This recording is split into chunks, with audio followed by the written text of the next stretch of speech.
আচ্ছা, আজকে আমরা এক্সেল এর কাজ করব। তো আমি এখান থেকে টাইপ হেয়ার টু সার্চে যাব। এখান থেকে আমি এই যে এক্সেল যদি এখানে নাও থাকে আমরা এক্সেল লিখে সার্চ করলেও চলে আসবে। এখান থেকে ওপেন করব। ওপেন করার পরে এই যে আমার একটা যে ইন্টারফেস আসছে, ইন্টারফেসের মধ্যে এটা হচ্ছে আমার ব্ল্যাঙ্ক ওয়ার্কবুক আর হচ্ছে আমাদের এখানে আরো কিছু ওয়ার্কবুক দেওয়া। তো আপনারা যেহেতু নতুন মানে প্রথম ইউজ করবেন সেহেতু আমরা ব্ল্যাঙ্কটা দিয়ে ইউজ করব। তারপর যখন আমরা আস্তে আস্তে এটা দিয়ে এটার উপরে হয়ে যাব, কাজ করতে করতে এক্সপার্ট হয়ে যাব, তখন আমরা এগুলা ইউজ করতে পারবো। তো আমরা এখান থেকে ব্ল্যাঙ্ক ওয়ার্কবুকে যাব। দেখেন আমার একটা ইন্টারফেস আসছে। এটা হচ্ছে আমাদের এক্সেল এর ইন্টারফেস, আর ওয়ার্ডের ইন্টারফেসটা একদম পেজটা কি সাদা ছিল না? আর এখানে হচ্ছে আমাদের এই যে বর্ডার সহ। এখন একটু খেয়াল করি, আমরা যে ওয়ার্ডে শিখেছিলাম এগুলো মনে আছে? উপরেটাকে বলা হয় কি? সবাই একটু উত্তর দিবেন। জি ম্যাডাম, উপরেরটা টাইটেল বার। তারপরে যে এই ফাইল, জি হোম, এটা ইনসার্ট মেনু, মেনু বার। এগুলো মেনু বার। এটা মেনু বার। আর এগুলো কি? টুল টুল। হ্যাঁ, টুল এগুলো বা হচ্ছে অংশ। টুলস বার। এই যে আমাদের যে পেজটা আসছে এইটাকে বলা হয় স্প্রেডশিট বা ওয়ার্কবুক। আর আমাদের ওয়ার্ডের যে কাজটা এটাকে কি বলা হতো? ডকুমেন্ট বা পেজ। আর এটাকে বলা হয় স্প্রেডশিট বা ওয়ার্কবুক। আচ্ছা, এখানে আমাদের একটা ফর্মুলা বার আছে। আমরা যখন এখানে মাউস পয়েন্টার রাখবো আমাদের নাম চলে আসবে ফর্মুলা বার। ফর্মুলা বারটার মধ্যে আমি পেজের মধ্যে যা লিখবো আমার ফর্মুলা বারে শো করবে। আমি এই যেই ঘরে ক্লিক করে যা লিখবো সবগুলা কোথায় শো করবে? ফর্মুলা বারে। আমাদের যে এই যে পেজটা, দেখেন আমাদের এখানে কিছু নাম্বারিং আছে, এ বি সি ডি এগুলো আছে, আর এখানে 1 2 আছে। এ বি সি যেগুলো এগুলাকে বলা হয় কলাম। আমরা ওয়ার্ডে করেছিলাম না, টেবিল করেছিলাম না, টেবিল আমরা শিখেছিলাম না যে লম্বা লম্বি যে ঘরগুলো এগুলাকে বলা হয় কলাম। আর এই যে আড়াআড়ি যে ঘরগুলা, এই যে 1 2 3 এই ঘরগুলাকে বলা হয় রো। তাহলে এ বি সি এগুলাকে বলা হয় কলাম, আর 1 2 3 যে এগুলাকে বলা হয় রো। আর এই যে এরকম ক্লিক করলে যে ঘরটা দেখেন আমার এখানে একটু হাইলাইট হয়ে আছে, এই জায়গাটুকু আমরা যখন যেই ঘরে ক্লিক করব এগুলাকে বলা হয় সেল। এগুলাকে কি বলা হয়? সেল। তার মানে এই যে এ বি সি এগুলাকে একসাথে বলা হয় কলাম, আর এগুলাকে একসাথে বলা হয় রো। কিন্তু আমরা যখন একটা ক্লিক করব তখন এগুলাকে বলা হয় cell, C E double L, cell. Column আর হচ্ছে রো, এই দুটা সমন্বয়ে আমার একটা সেল তৈরি হয়। এই সেলটা আমি এখন এখানে যদি মাউস রাখি, যেমন এখানে ক্লিক করলাম, এখন আপনি যদি দেখতে চান আপনি কত নাম্বার রো কত নাম্বার কলামে আছেন, তাহলে আপনার এই যে দেখেন এখানে একটা নাম্বারিং শো করতেছে, নেম বক্স। নেম বক্সের ভিতরে আপনার এখানে G5 লেখা। G5 মানে কি? আমার হচ্ছে জি নাম্বার কলাম আর 5 নাম্বার রোতে আছে, এই জন্য আমার এখানে G5 লেখা। আমরা যখন যেই ঘরে স্থান করব ওই ঘরটার নাম্বারিংটা এখানে চলে আসবে। আমরা এম নাম্বার কলামে আছি আর 13 নাম্বার রোতে আছি, তো আমাদের এখানে একটা নাম্বারিং চলে আসে।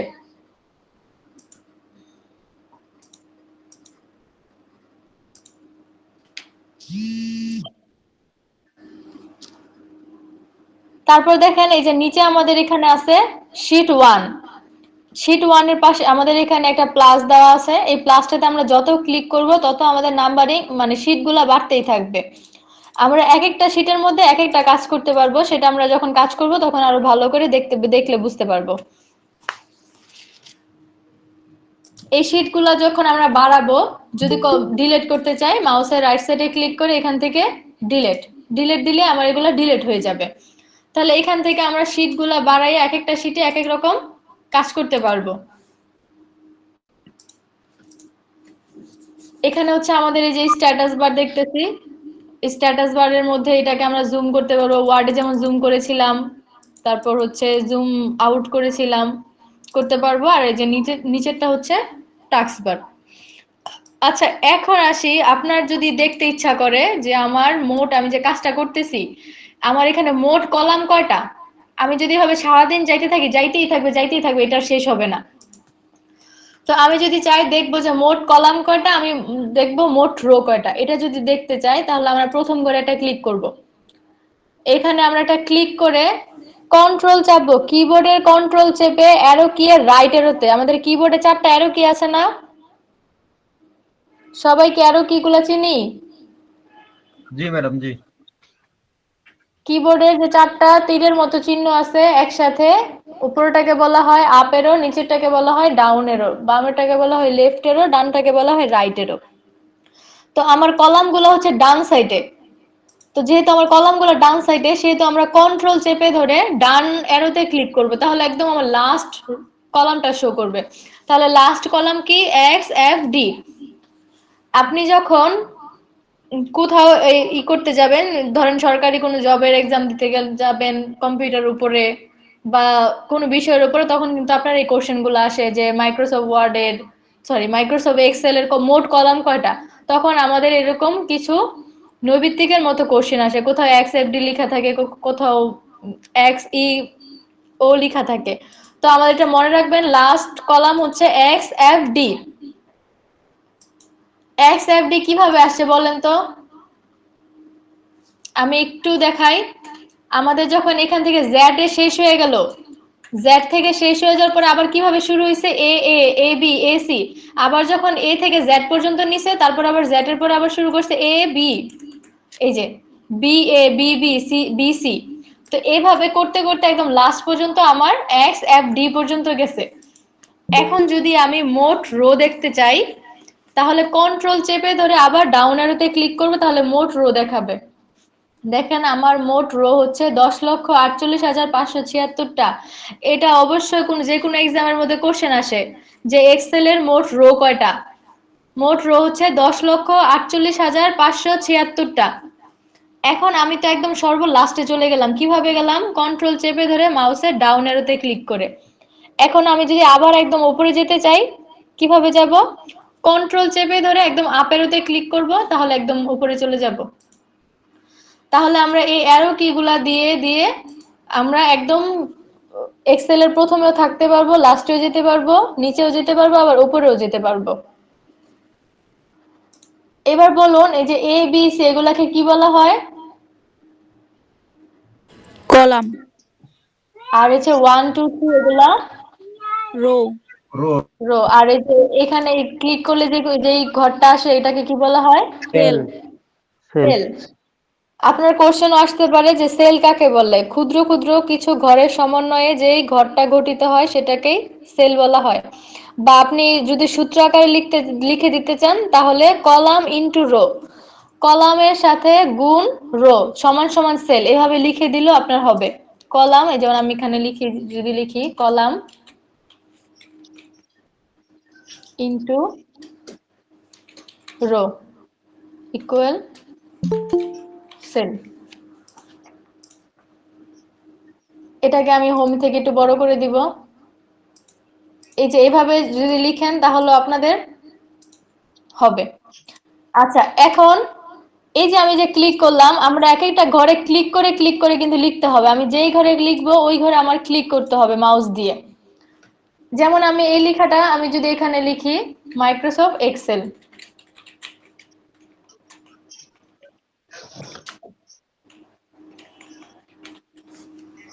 এই লেখাটা এখন আমি বড় করব। আমরা তো সবাই ওয়ার্ড শেষ করেছি, তাই না? আমার জানা মতে তো সবাই কিভাবে লেখা বড় ছোট করে, হোমের কাজ যেমন বড় ছোট করে, যে ফন্টের কাজটুকু, তারপর হচ্ছে অ্যালাইনমেন্টের কাজটুকু মোটামুটি পারার কথা। একটু বলেন তো, এই যে এমএস এক্সেল লেখাটা যে আমি বড় করব, কিভাবে বড় করব? ম্যাডাম সিলেক্ট করে এই যে তারপরে ওই ফন্টটা যে ক্লিক করে তারপরে উপর থেকে আপনি বড় করে দিতে বড়।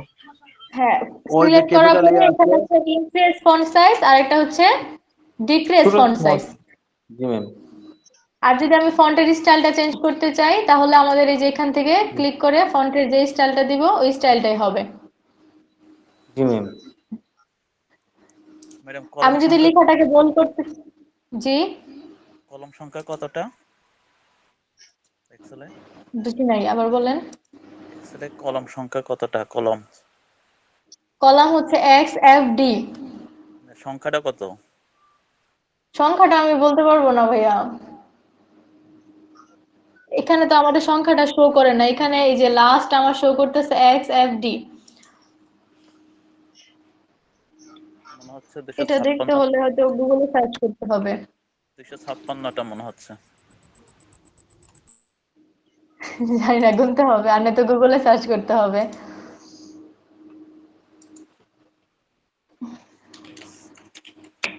256টা।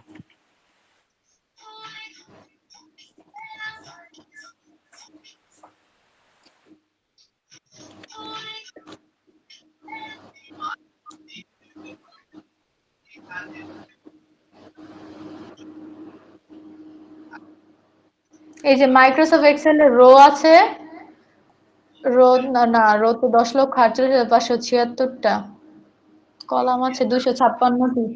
হ্যাঁ 256টা। হ্যাঁ,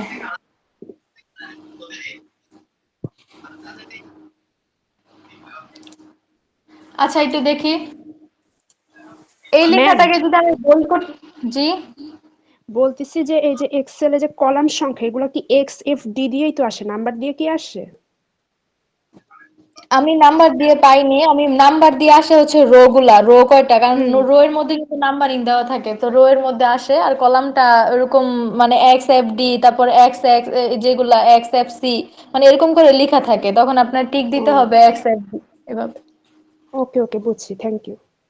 আচ্ছা, এই লেখাটাকে যদি আমি বোল্ড করতে চাই তাহলে আমরা এখান থেকেও বোল্ড করতে পারবো। আর শর্টকাট কমান্ড কি? Control B. Control B. আর যদি এটাকে আমি আন্ডারলাইন দিতে চাই তাহলে সিলেক্ট করে কন্ট্রোল ইউ। ইউ। এই শর্টকাট কিগুলো সবার মনে আছে না? জি ম্যাম। আচ্ছা, আবার যদি উঠাই দিতে চাই তাহলে আবার কন্ট্রোল ইউ দিব, তাহলে উঠে যাবে। এবার আসে আমরা বর্ডারে। বর্ডারে বর্ডারের জন্য আমার এখানে কিছু আমি কিছু একটা লিখি, যেমন আমি এখানে লিখলাম বাংলা, ইংলিশ, ম্যাথ।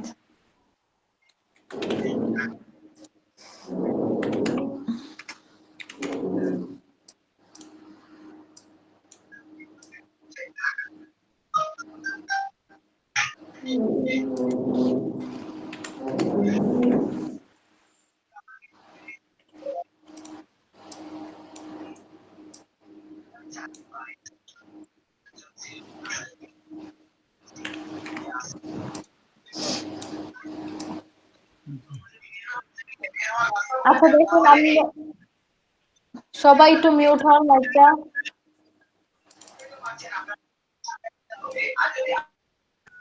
মানিক ভাই আপনার ইয়েটা মিউট করে।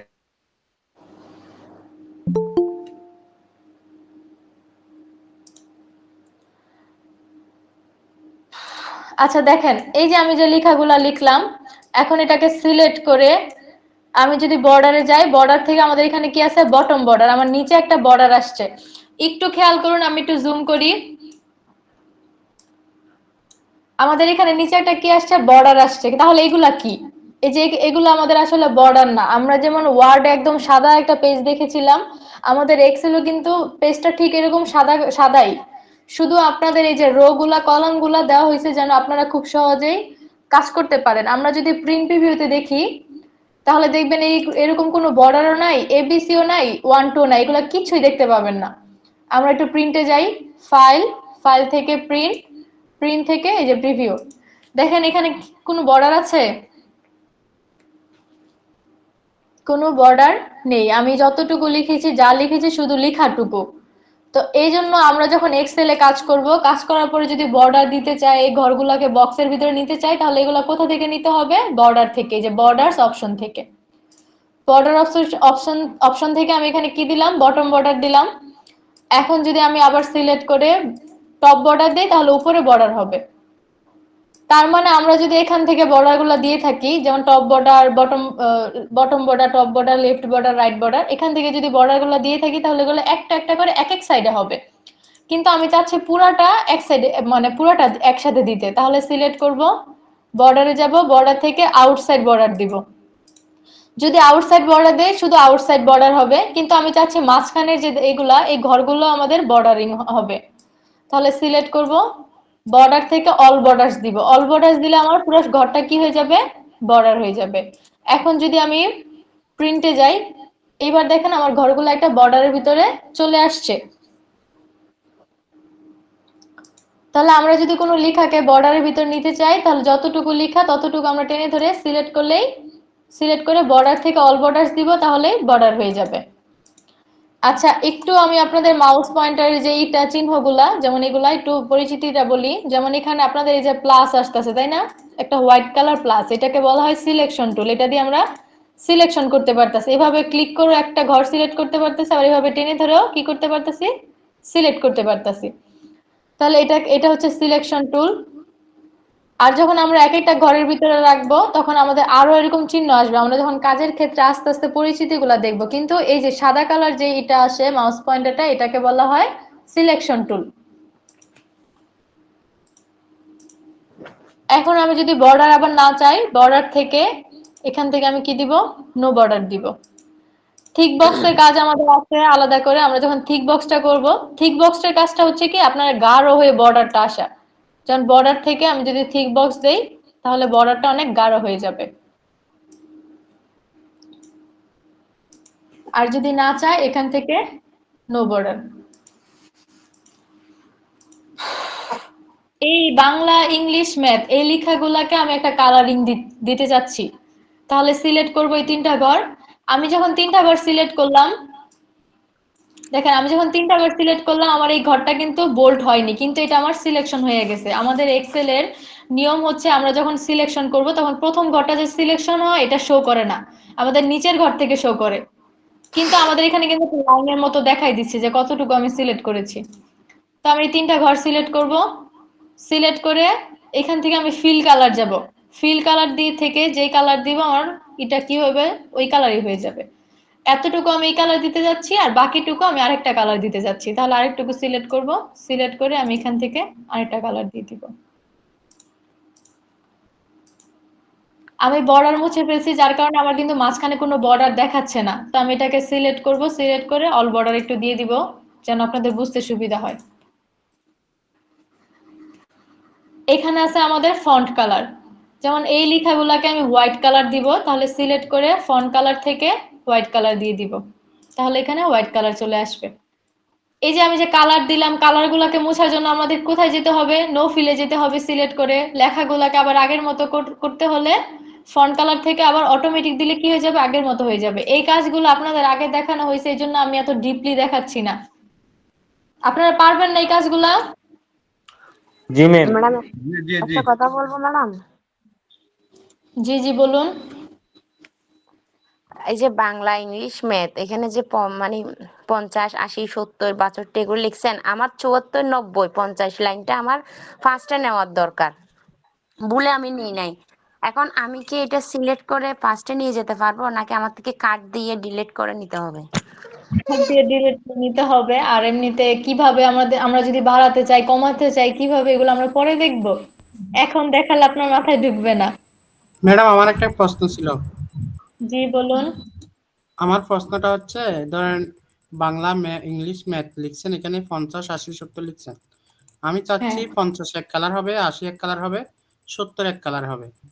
এটা হ্যাঁ, একটু তাহলে দেখা দিন। সিলেক্ট করে করে করতে পারবেন। যেমন এই ঘরটা সিলেক্ট করে আপনি এখান থেকে দ- একটা কালার দিলেন, না না, একটা আমি কালার কালার দিলেন। না দিই, ধরেন অটোমেটিক আসবে। ধরেন আমি 50 লিখলাম, কালার হলো 50 জায়গায় 60 লিখলাম, কালার হলো না সেলের মধ্যে। ওটা কি সম্ভব? হ্যাঁ হ্যাঁ সম্ভব, এটা আমরা সামনে দেখব। হ্যাঁ। আচ্ছা। আচ্ছা, ফন্টটুকু আমাদের তো শেষ হয়েছে তাই না? এবার আসি অ্যালাইনমেন্টে। অ্যালাইনমেন্টটা আমাদের একটু ইম্পর্টেন্ট, একটু দেখুন। অ্যালাইনমেন্টটা হচ্ছে এমন, এই যে আমার লেখাগুলা আমাদের কি হলো, বামে আসলো। যেমন এই লেখাগুলা বামে আসলো আর এই লেখাগুলা ডানে আসলো। কিন্তু আমি চাচ্ছি এই লেখাগুলাকে মাঝখানে মাঝখানে নিতে, একদম ঘরের মাঝখানে, বা আমি চাইলে লেফটে নিতে বা রাইটে নিতে। আমরা চাইলে এখান থেকে অ্যালাইনমেন্ট থেকে এগুলাকে বামে ডানে এগুলা নিতে পারবো। যেমন এটা হচ্ছে, এখানে দেখেন আমাদের দুইটা অপশন আছে। যেমন এটাও লেফট, এটা সেন্টার, এটা রাইট। আবার এটাও লেফট, এটা সেন্টার, এটা রাইট। তাহলে আমাদের এখানে দুই জায়গায় দেওয়া হয়েছে কেন দুইবার? একটা হচ্ছে হরিজন্টালের আর একটা হচ্ছে ভার্টিক্যাল। মানে একটা হচ্ছে লম্বালম্বি ভাবে আপনি চাইলে সেন্টার, লেফট, রাইট নিতে পারবেন, আবার চাইলে আপনি হরিজন্টাল ভাবেও নিতে পারবেন। তাহলে লম্বালম্বিটাকে কি বলা হয়, ভার্টিক্যাল, আর আড়াআড়িটাকে কি বলা হয়, হরিজন্টাল। তো আমাদের এখানে উপরেরটা হচ্ছে ভার্টিক্যাল আর নিচেরটা হচ্ছে হরিজন্টাল।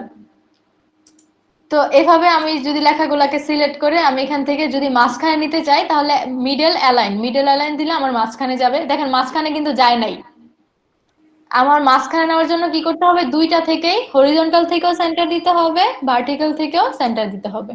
এবার দেখেন তো আমার লেখাগুলোকে মাঝখানে গেছে। সেম ম্যাম ভাবে আবার এই একটু লেখাগুলো, কাইন্ডলি বলবেন, জি আবার একটু বলবেন এই বিষয়টা।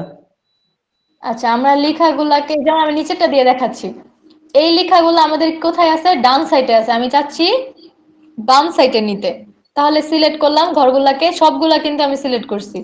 যাই করবেন সিলেকশন করে করতে হবে। সিলেক্ট করে এটাকে যদি আমি ডান সাইডে নিতে চাই তাহলে এখান থেকে কোথায় দিব, সরি বাম সাইডে নিব। তাহলে এখান থেকে হরিজন্টাল থেকেও লেফট দিতে হবে, ভার্টিক্যাল থেকেও আমার কি করতে হবে, লেফট দিতে হবে। তাহলে লেফট সাইডে চলে গেল। আবার যদি মাঝখানে আনতে চাই তাহলে হরিজন্টাল থেকেও সেন্টার দিতে হবে, ভার্টিক্যাল থেকেও সেন্টার দিতে হবে। এখন দেখেন আমার সবগুলো লেখা কোথায়, একদম মাঝামাঝি পর্যায়ে। তাহলে আমরা আমাদের পছন্দ মতো লেখাগুলোকে ডানে বামে নিতে পারবো না? জি ম্যাম। আচ্ছা, এইবার আসি আমরা এই অপশনটাতে। এখানে হচ্ছে ওরিয়েন্টেশন। আমরা পেজটাকে আমরা নরমালি পেজকে ওরিয়েন্টেশন করতে জানি, আমরা দেখেছিলাম ওয়ার্ডের ভিতরে। এখন আমরা দেখবো লেখাগুলাকে ওরিয়েন্টেশন করব, বাঁকা করব, হরিজন্টাল ভাবে করব। একটু দেখি কিভাবে। লেখাগুলাকে সিলেক্ট করব, সিলেক্ট করে আমরা ওরিয়েন্টেশনে যাব। ওরিয়েন্টেশন থেকে এই যে দেখেন আমাদের এখানে অনেকগুলো অপশন আছে। একটা হচ্ছে অ্যাঙ্গেল কাউন্টার ক্লকউইজ। তো এটা যদি আমি দেই তাহলে লেখাগুলো কি হয়ে যাবে, বাঁকা বাঁকা হয়ে আসবে। আবার যদি সিলেকশন করি দেন এখান থেকে অ্যাঙ্গেল ক্লকউইজ দেই তাহলে নিচের দিকে বাঁকা হবে। এখান থেকে আপনি অ্যাঙ্গেল গুলাকে চেঞ্জ করতে পারেন। ভার্টিক্যাল দিলে লম্বালম্বি ভাবে টেক্সট গুলো আসবে। রুটেড টেক্সট আপ দিলে উল্টা হয়ে আপনার লেখাগুলো উপরের দিকে যাবে। আবার যদি রুটেড টেক্সট ডাউন দেন তাহলে নিচের দিকে যাবে। তো এভাবে আপনি লেখাগুলাকে আপনার পছন্দ মতো অ্যালাইনমেন্ট করে নিতে পারবেন।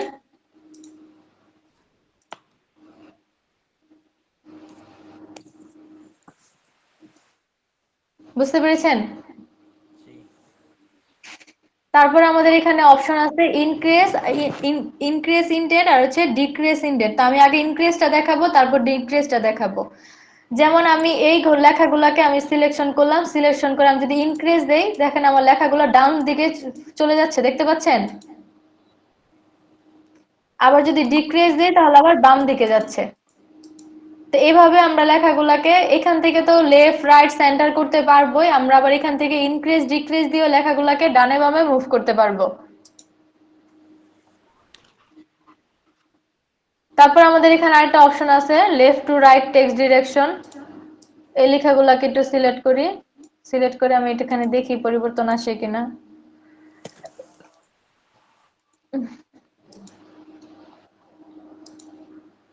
দেখেন ওইরকম কোনো পরিবর্তন হচ্ছে না। মানে মূলত আমাদের এই যে অ্যালাইনমেন্ট এইটা দিয়ে আমাদের এই যে এই সবগুলা কাজ প্রায় সিমিলার। যেমন এটা যেমন এটাও এরকম, আবার এটাও সেম।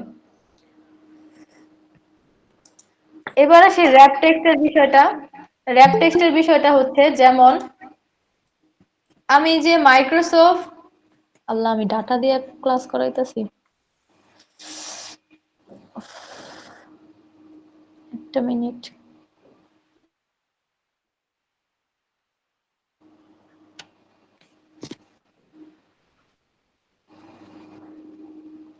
আচ্ছা দেখি, আমি যে মাইক্রোসফট এক্সেল লেখাটা যে লিখলাম একটু দেখুন আমার কয়টা কলাম নষ্ট হয়েছে না। মানে এই যে মাইক্রোসফট এক্সেলটা এটা আমি বড় করার কারণে আমার কয়টা কলাম জায়গা নিছে, 4টা কলাম জুড়ে মাইক্রোসফট এক্সেল লেখাটা হয়েছে, তাই না?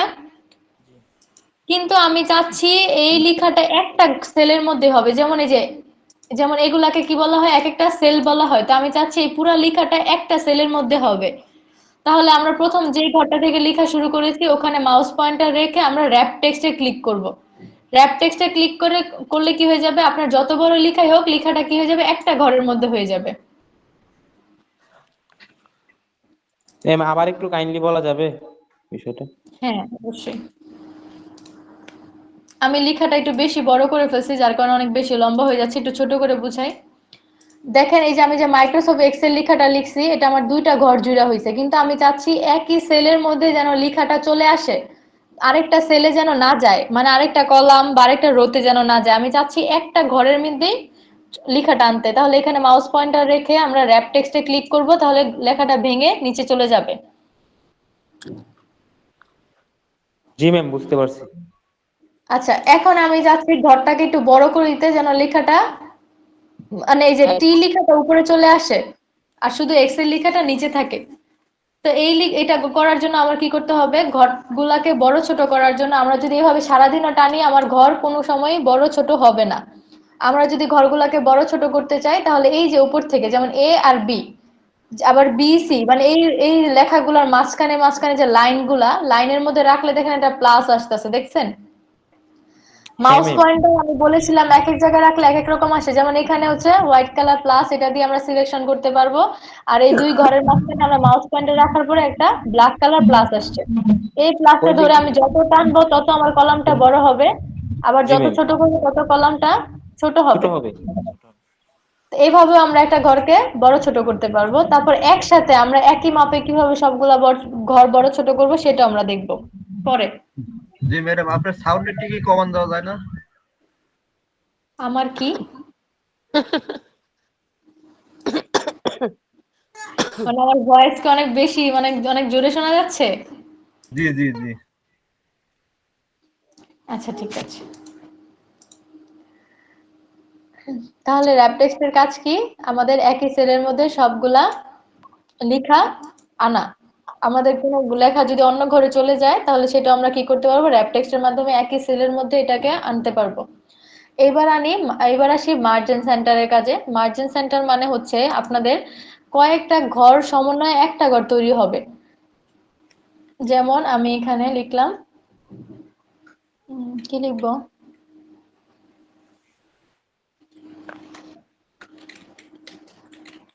ম্যাডাম বাংলা, ইংলিশ, ম্যাথ এটা এই তিনটারে মার্সেল করেন উপরে।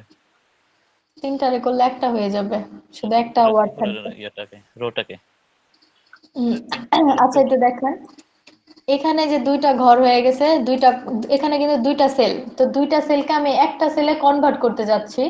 তখন আমরা এই দুইটা সেলকে একসাথে সিলেক্ট করব, সিলেক্ট করার পরে মার্জ এন্ড সেন্টার দিব।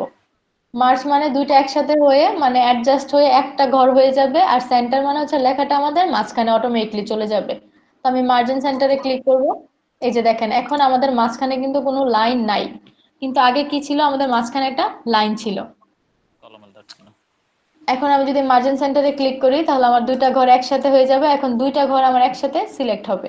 আমরা যতগুলা ঘরকে সিলেক্ট করব, যেমন এখানে আমি এই ঘরগুলাকে একসাথে সিলেক্ট করলাম, সিলেক্ট করে মার্জিন সেন্টার করে দিলাম, দেখেন এই সবগুলা ঘর মিলে আমার কি হয়ে গেল, একটা ঘর হয়ে গেল। আবার যদি আমি এটাকে অফ করতে চাই, এই ঘরটাকে সিলেকশন থাকা অবস্থায় আমি মার্জিন সেন্টার এটাকে অফ করে দিব, তাহলে আবার আগের মতো হয়ে যাবে। তাহলে মার্জিন সেন্টারের কাজ কি, একই সাথে কয়েকটা ঘরের সমন্বয়ে একটা ঘর তৈরি হয়। এবার শেষ, আমাদের অ্যালাইনমেন্ট শেষ হলো, আমরা এখন নাম্বারে যাব। নাম্বারের কাজটা হচ্ছে, যেমন আমাদের এখানে ফার্স্ট অপশনটা কি, জেনারেল দেওয়া।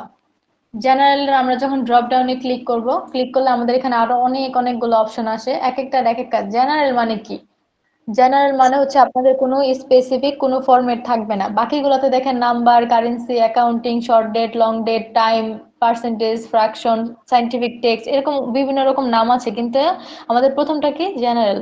মানে আমরা যখন কোনো ঘরে লিখবো এটা কি অবস্থায় থাকবে, জেনারেল অবস্থায় থাকবে, মানে এটার কোনো ফরম্যাট নেই। আপনি চাইলে টেক্সট লিখতে পারেন, চাইলে কোনো নাম্বার লিখতে পারেন, মানে যখন যেটা ভালো লাগে ওইটা লিখতে পারবেন।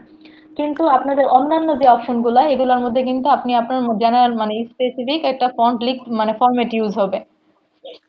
যেমন এখানে কি আছে, নাম্বার। আমি যদি নরমাল, আচ্ছা নাম্বারে আসার আগে আমি একটা জিনিস দেখাচ্ছি, সেটা হচ্ছে আমরা অনেক সময়, আমি তো প্রিন্ট প্রিভিউতে দেখাইছিলাম যে আমাদের এই যে 1 2 3 এই লেখাগুলো কিন্তু প্রিন্টে আসে না, কিন্তু আমরা অনেক সময় এক্সেলের শিটে দেখি বা টেবিলের মতো দেখি যে 1 2 3 এরকম সিরিয়াল বাই সিরিয়াল দেওয়া থাকে, তাই না? তো এগুলো আমরা কিভাবে সিরিয়াল বাই সিরিয়াল লিখবো, আমরা কি 1 2 3 নিজে নিজে লিখবো? না, আমরা নিজে নিজে লিখবো না, আমরা কি করব, ফার্স্টে 1 লিখবো। ম্যাডাম আপনার নেট ক্লিয়ার না, কথা অর্ধেক আসে অর্ধেক আসে না, নেটওয়ার্ক প্রবলেম। এখন ঠিক আছে।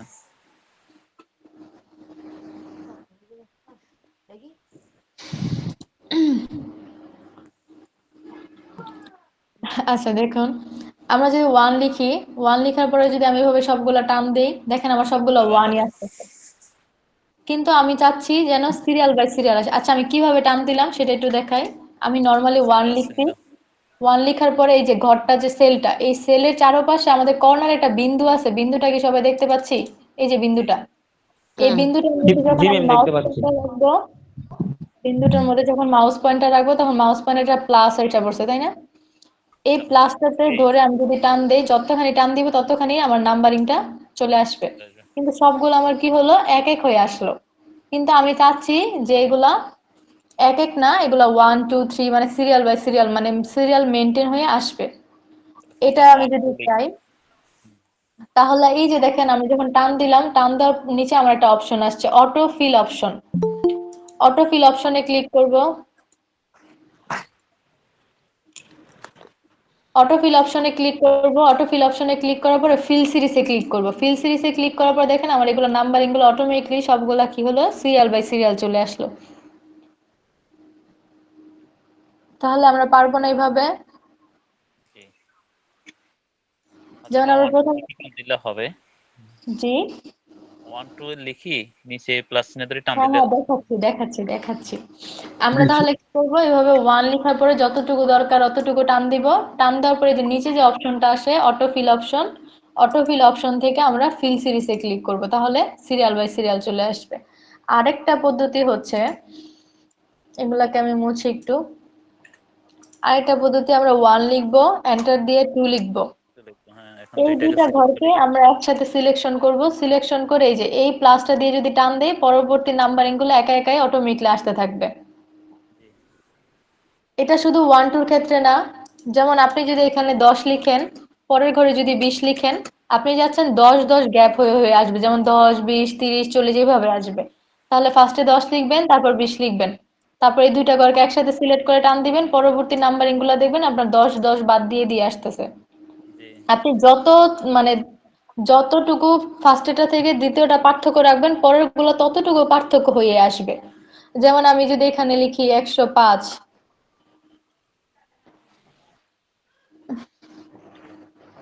তারপর লিখলাম হচ্ছে 120, এই দুটা ঘরকে সিলেকশন করে আমি যদি এখন টান দিই, তাহলে এতটুকু এই দুইটা সংখ্যার মধ্যে আমি যতটুকু গ্যাপ রেখেছি, যেমন 15 গ্যাপ রেখেছি, তাহলে এটা আবার কতটুকু, 15 গ্যাপ হয়ে আসছে।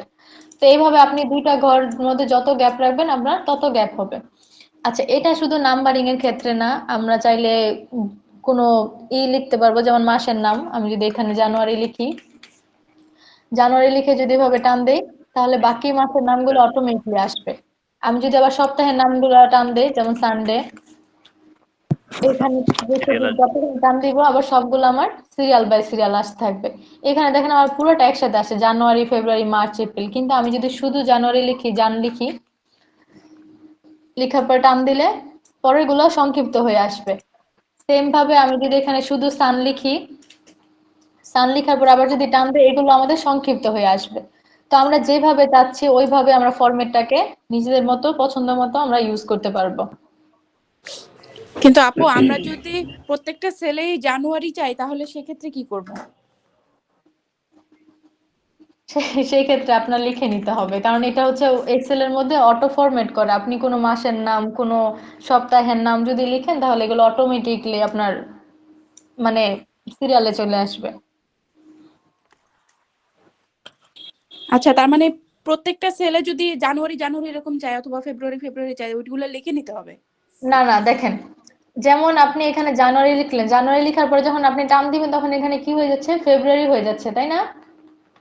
কিন্তু বা আমি এখানে টান দিলাম, সবগুলো সিরিয়ালে চলে আসবে, কিন্তু আপনি যাচ্ছেন সবগুলো যেন জানুয়ারি জানুয়ারি হবে। এই যে আমাদের নিচে যে বাটনটা আছে অটো আচ্ছা ফিল অপশন, অটো ফিলে যে আপনি কপি সেলস দিবেন। কপি সেলস দিলে কি হবে, প্রথম যেটা লিখেছেন ওইটা বারবার কপি হবে। কপি সেলস দিবেন, এই যে সবগুলো জানুয়ারি হয়ে যাবে। আচ্ছা আচ্ছা। আচ্ছা এবার আসি আমরা এই যে এই জেনারেল থেকে আমরা এখন নাম্বারিং এ আসি। যেমন এই যে আমি এখানে নরমালি এগুলো কিন্তু জেনারেল ছিল, কিন্তু এগুলাকে সিলেকশন করে আমি যদি এখন নাম্বারিং দিয়ে দেই, তাহলে এগুলার লেখার মানে এগুলা আমার নাম্বার হিসেবে চলে আসবে। দেখেন আমার এই ওয়ার্ড কি বলে সংখ্যাগুলোর পিছনে 2টা শূন্য চলে আসছে, মানে এটা কি হচ্ছে একটা নাম্বার ফরম্যাটে চলে গেল। ম্যাম বিষয়টা ঠিক বুঝে নাই। নরমালি আপনি যদি এখানে নরমালি ক্লিক করলে আপনার এটা কি থাকে, জেনারেল অবস্থায় থাকে, কিন্তু আপনি যদি এখান থেকে কোনো ফরম্যাট ইউজ করেন, এগুলো কিন্তু এক একটা ফরম্যাট। যেমন আপনি এখানে 1 লিখলেন, আমাদের নরমালি সংখ্যার পিছনে যে কোনো টাকা বা কোনো সংখ্যা এগুলোর পিছনে কি 00 থাকে না? জি থাকে। ম্যাম তাকে। এই জন্য আমরা যদি কোনো কিছুকে নাম্বার ফরম্যাটে করি তাহলে এগুলার এটা নাম্বারিং ফরম্যাটে চলে আসবে, কিন্তু এগুলা কি ফরম্যাটে আছে এখন? জেনারেল ফরম্যাটে।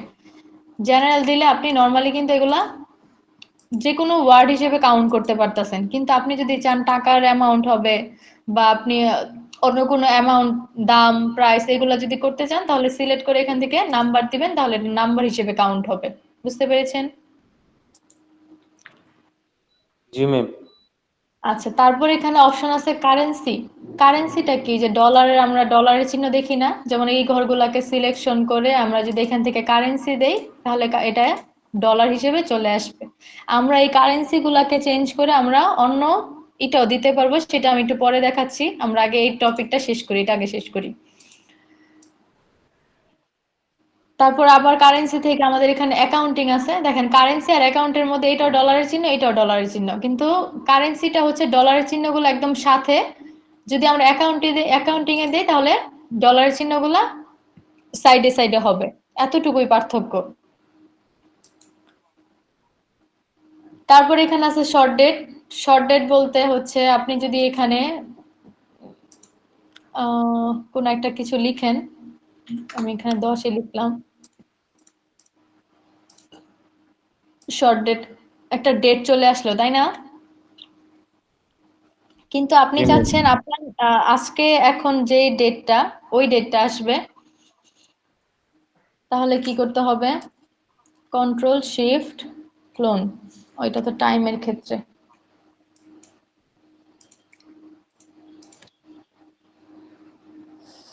কন্ট্রোল শিফট কি ম্যাডাম টাইমের ক্ষেত্রে? এটা আমি দেখাবো একটু পরে। আমি টাইমে আইসা নেই, এখন তো আমরা ডেটের ভিতরে, ডেটের পরেই আছে টাইম। নরমালি আপনি যখন একটা ডেট লিখেন, ডেটটা কিন্তু এখানে আপনার শর্ট ভাবে আসছে এই ডেটটা, কিন্তু আপনি চাচ্ছেন যে এটা একদম মানে কোন মাস, মাসের নামটা, যেমন এটা ফেব্রুয়ারি মাস, ফেব্রুয়ারি মাস আসবে, মানে এভাবে আপনার একটা ডিটেলস ভাবে আসবে, তাহলে ডেট থেকে আপনি লং ডেট দিবেন। এই যে লং ডেট দিলে এটা আমার ডেটটা কি হলো, লং হয়ে আসলো। আবার আপনি যদি শর্ট চান তাহলে এখান থেকে শর্ট ডেট হিসেবে আনতে পারবেন, যদি লং চান লং ডেট হিসেবে আনতে পারবেন। এটা হচ্ছে আমাদের ডেটের ক্ষেত্রে। আর হচ্ছে এখানে আছে টাইম। যদি আপনি এখানে ক্লিক করে শুধু টাইমে ক্লিক করেন তাহলে আপনার যে টাইমটা,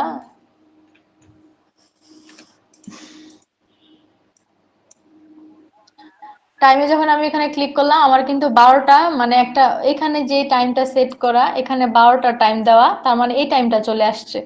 আবার আমাদের এখানে যদি ডেট দেই, লং ডেট বা যেটা এখানে সেভ করা থাকে ওইটাই চলে আসে। এই জন্য আমাদের ডেট লেখার পরে নিজেদের কাস্টমাইজ করে লিখে তারপর এখান থেকে এগুলা ইউজ করতে হবে।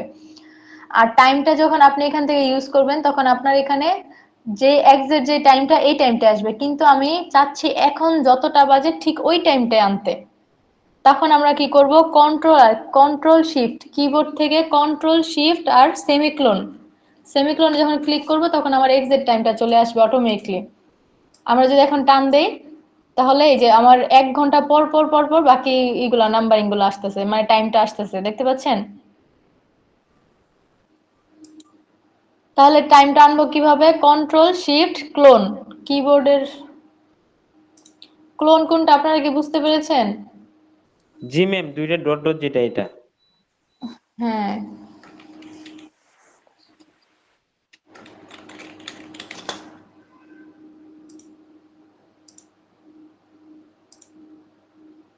এই যে ক্লোন, এটা হচ্ছে ক্লোন বাটন। আমরা কন্ট্রোল আর শিফট একসাথে চাপবো, চেপে ক্লোনে ক্লিক করলে আমাদের অটোমেটিকলি ডেটার মানে টাইমটা চলে আসবে। আর টাইমটাকে যদি আমি এভাবে টান দেই তাহলে 1 ঘন্টা পর পর আসবে, কিন্তু আমি যদি চাই যে না সবগুলো একই টাইমে হবে তাহলে এখান থেকে সিলেক্ট করে কপি সেলস দিব, তাহলে সবগুলো একই টাইম হবে। বুঝতে পেরেছেন? জি ম্যাম। ম্যাডাম আপনার নিচে আরো কয়েকটা অপশন আছে, ওগুলার কাজ কি? ওগুলো আস্তে আস্তে দেখবো। আপনারা এত তাড়াহুড়া করেন কেন সবকিছুতে? সবগুলা যদি একসাথে মাথায় ঢুকাই তাহলে কি বুঝতে পারবেন? না, ওই সিরিয়ালে আসতেছেন তো এই জন্য বললাম। হ্যাঁ হ্যাঁ, দেখাবো দেখাবো, সব দেখাবো। আচ্ছা ম্যাডাম এখানে প্রশ্ন জাগে যে মনে। আচ্ছা এখানে যে পার্সেন্টেজ আছে, পার্সেন্টেজটা আমরা এখান থেকে দেখলে আসলে বুঝতে পারবো না পার্সেন্টেজের কাজটা। আমরা যখন পার্সেন্টেজের কাজ করব তখন আমরা বুঝতে পারবো। দেখেন এখানে পার্সেন্টেজটা ভিন্নভাবে আসছে, তাই না? তো এখান থেকে আমরা পার্সেন্টেজটা ইউজ করব না, আমরা জাস্ট এখান থেকে এগুলা দেখতেছি যেন আমাদের কখনো সমস্যায় পড়লে এগুলা আমরা অফ করতে পারি বা এখান থেকে কোনো কিছু কাজে লাগাতে পারি। তারপর এখানে ফ্র্যাকশনটা আছে, ফ্র্যাকশনের ওরকম কোনো কাজ নেই, সাইন্টিফিক আছে। এগুলো আমরা যখন আলাদা কাজ করব তখন দেখব। আর এটা হচ্ছে টেক্সট, এটা হচ্ছে শুধু টেক্সট হিসেবে থাকবে। এটার টেক্সটের কাজ আছে, সেটা আমরা পরে দেখব। এখন আসি আমরা কারেন্সিটা। যেমন আমি এখান থেকে বলেছিলাম যে কারেন্সিটা আমরা চাইলে ডলারের চিহ্ন দিতে পারবো, চাইলে আমরা বাংলাদেশের টাকার এটাও দিতে পারবো, সিম্বলটাও দিতে পারবো। যেমন আমি এখানে কারেন্সি হিসেবে চাচ্ছি না, আমি টাকা লেখাটা চাচ্ছি। তখন এভাবে সিলেকশন করব, সিলেকশন করে এই যে আমাদের এখানে ক্লিক করব, এটাও কিন্তু কারেন্সি। অ্যাকাউন্টিং নাম্বার ফরম্যাট, আমরা এই ড্রপ ডাউনে ক্লিক করব, ড্রপ ডাউনে ক্লিক করলে মোর ফরম্যাট অ্যাকাউন্টে যাব। মোর ফরম্যাট অ্যাকাউন্টে যাওয়ার পরে এই যে অ্যাকাউন্টিং থেকে আমাদের যে কিছু সিম্বল দেওয়া আছে, সিম্বলের মধ্যে আমরা এখানে ক্লিক করব। ক্লিক করলে আমরা এখান থেকে অনেক রকম সিম্বল দেখতে পারবো। তো এখান থেকে আমাদের খুঁজতে হবে যে বাংলা কোনটা বা বাংলা টাকা কোনটা, আমাদের এখানে সিম্বলটা দেখাবে।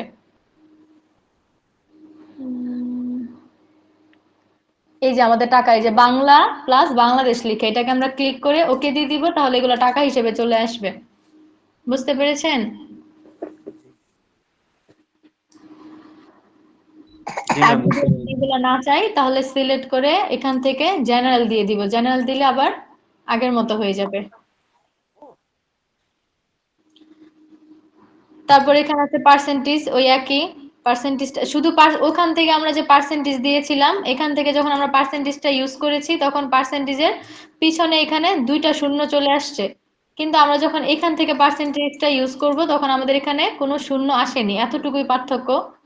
আমরা যখন অঙ্ক করব তখন এখানে সবগুলো অপশনই আমাদের কাজে লাগবে। এখন তো জাস্ট আপনাদের পরিচিতিটা বলতেছি। এখানে দেখেন আমাদের শূন্য একটা অপশন আছে, সেটা হচ্ছে ইনক্রিজ ডেসিমাল আর এটা হচ্ছে ডিক্রিজ ডেসিমাল। ইনক্রিজ ডেসিমালটা হচ্ছে যখন আমরা এখান থেকে সিলেক্ট করে যদি ইনক্রিজ দেই, দেখেন আমার কি আসছে, একটা মানে ৮০-র পরে একটা জিরো আসছে। আমি যদি জিরোটাকে বাড়াতে চাই তাহলে এখান থেকে ক্লিক করব। যখন ইনক্রিজ দিচ্ছি তখন আমার এই শূন্যগুলা বাড়তেছে। আমার সংখ্যা কিন্তু ঠিকই আছে, শুধু সংখ্যার পরে কি করছে, একটা একটা করে শূন্য বাড়তেছে। আর যখন ডিক্রিজ দিব তখন শূন্যগুলা কমবে। তাহলে ইনক্রিজ দিয়ে আমরা শূন্য বাড়াতে পারবো, ডিক্রিজ দিয়ে কমাতে পারবো। আমরা যে এখান থেকে ফরম্যাট গুলা দেখেছি, এই ফরম্যাট গুলাই আবার এই যে নাম্বারিং এর ভিতরে ঢুকে সেভ। এই যে এখানে general, number, currency, accounting, date, time, percent সবগুলো অপশন একই। শুধু আমাদের এখানে কিছুটা আমরা উপর থেকে ঢুকতে পারবো আর কিছুটা আমাদের ভিতর থেকে ঢুকে করতে হবে। তো এই কাজগুলা, এই যে সেক্টরটা, এই সেক্টরটা আমাদের প্রতিনিয়ত অঙ্ক করার সময় লাগবে। বুঝতে পেরেছেন? জি ম্যাম, জি। আপনাদের আজকে এই যে ফন্ট, অ্যালাইনমেন্ট আর হচ্ছে নাম্বার, এই তিনটা ফরম্যাট শেষ হয়েছে। আর ক্লিপবোর্ডটা হচ্ছে, ক্লিপবোর্ডটাকে আবার দেখাতে হবে? না ম্যাডাম, দেখাতে হবে না। না ম্যাম, এটা লাগবে না ম্যাম, আমরা পারবো। এটা লাগবে না? আপনাদের ক্লাস টাইম তো মনে হয় শেষ, প্রায় 4 মিনিট আছে। জি ম্যাম, আজকে ক্লোজ করে দেন ম্যাম তাহলে। আপনারা আপু এই যে আমার একটা কোশ্চেন ছিল। জি বলুন। কোশ্চেন হচ্ছে